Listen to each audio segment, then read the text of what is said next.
We're very pleased to welcome former Governor General Adrienne Clarkson. Good morning. Hello, all of you. Great to have you here. You're also the co-chair of the Institute for Canadian Citizenship, and it is, in fact, Citizenship Week. What lovely, wonderful things your institute does. We talked a while back about the partnership with Via Rail and offering a chance for new citizens to go across the country and see all sorts of different national sites. Well, we also have the Cultural Access Pass, which means that if you're a new citizen today, and there are a bunch of people being made new citizens today, including at Dundas Square, at Yonge and Dundas, we want everybody to come. CIC, which is the ministry, is organizing a wonderful day called the Great Canadian Oath, and everybody can reaffirm their oath of citizenship there at noon on Dundas Square. Well, basically, I think the Cultural Access Pass gives people access to over 1,000 cultural institutions like the Science Centre, like the Aquarium in Vancouver. Art galleries. All for free. All for free for 1 year for a new Canadian and their family of 4 children. And your institute is also about making people feel welcome. It's not, immigration doesn't end when you move to Canada. No, immigration is one step. And the reason why I founded the Institute when I left Ottawa was that I am the first immigrant Governor General. I'm the first Governor General to have not been born in this country. And I'm not the first woman. The first woman was Jeanne Sauvé. Oh, I'm not supposed to tell you that. Anyway. I hope that's my question. I booed. Because many people say to me, oh, you were the first woman. I'm not. I'm the first immigrant. But anyway, so that is why I felt it was important to welcome people, because we were welcomed. Right. And we came at a time when there wasn't that much immigration in the 40s. And when basically Canada was quite a white country and statistically said it wanted to stay a white country. And then we changed, because that's what's wonderful about Canada. Canada is capable of change.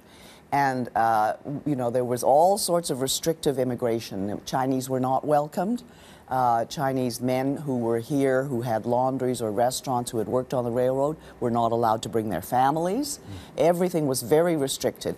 And then it all changed, and it's changed in my lifetime, and that's what I wanted to convey to people, that Canada is this country that is capable of change always. Do you want to, should we ask the questions? Yeah, why don't I'm curious to know. Okay, I'm going to ask what are you you. going to do Now, for the one you just... Well, I don't know. You have to make it up. You'll have to pull something else out of it. Oh, I know. No, right? I can make up a question. That's good. Yes. Okay. That's good. All right, these are actual. So these are citizenship questions. All right, and to you, Dave. Yes. Yes. Yeah. What is the only officially bilingual province in Canada? I'll give you a choice. Alberta, Ontario, Quebec, New Brunswick. I'll say Ontario, because it's not the obvious one. Wrong. I will guess. Can we look at the Yes, again, it's Alberta, Ontario, Quebec, New Brunswick. I was going to say Manitoba, actually, but that's not there. No, lots of French-speaking. Yeah. Anybody else want to jump in? I know the answer, though. Oh, It's all New right. Brunswick. That's it. Yeah. Now, isn't that fascinating? It is. It's Yeah. been for over 30 years amazing. since Louis Robichaud was the Premier of New Brunswick. There we go. right. On to the next. Okay. Which famous Canadian composed our national anthem? Celine Dion, Calixte Lavallée, Bryan Adams, Gordon Lightfoot. Thank goodness that's an E. Well, I'll go with B, but I didn't know it, I will admit. But Lavalley. did you know that? No, I didn't know that, but But by the process of elimination, Yeah. you go with Right. it. Yeah, because you knew it wasn't the others. Right. Aren't you clever people? All right, so getting we've got the nervous. first woman. Now let me think of a question that you know. that was All right. Give her a sports question. Do you know a sports question? Sports. For For Rosie? Citizenship? No, this is going to be about Governors General, so I'm going to say. Okay. Okay? All But, all right. Many of our Governors General have come from different origins, because we are a country that is based in immigration, even if I'm the first one who actually immigrated myself. So from what countries did we have, where people were the second generation, did we have a Governor General? From Great Britain, from France, from Germany, from the Ukraine. Holy smokes, Who's that's that for? impressive. That's a tough. Rosie, go ahead. So, sorry, what? From which country did they come? Great Britain, France. Ukraine. Germany, Ukraine. Great Britain. No. Ukraine? Yes. Oh. Yes, two of our governors general knew that. are the children of immigrants from the Ukraine, Ed Schreier and Raina Titian. Raina Titian. There you go. Well done. That Well done. was impressive. That's pretty. Well, I came up with that fight. That's exactly. pretty nice. I'm glad you like that. Okay. Now, in Canada, there are rights and responsibilities. Which of the following is an actual responsibility of all Canadian citizens? The responsibility to help others in the community, the responsibility to obey the law, the responsibility to vote in elections.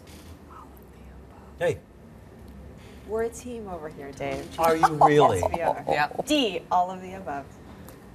I would say so. That's it. That is it. And it's Yeah. pretty good, isn't That's it? great. It's wonderful. Yes. So- Well, I mean, I think that it's great to have a week in which we celebrate citizenship, and the ICC, our institute, wants to welcome Canadians, and we've found through our special ceremonies, which we are having all this week. We were welcomed by His Excellency the Governor General on Monday at Rideau Hall. We had a huge ceremony. It was just great. Are these emotional occasions? Oh, they're so emotional, but they're so emotional for the Canadians, the established Canadians, as I call them, who are come. And they sit at round tables with the new Canadians and compare experiences. And many of them are established Canadians, but they came 10 years ago, or they came 20 years ago, or their parents came.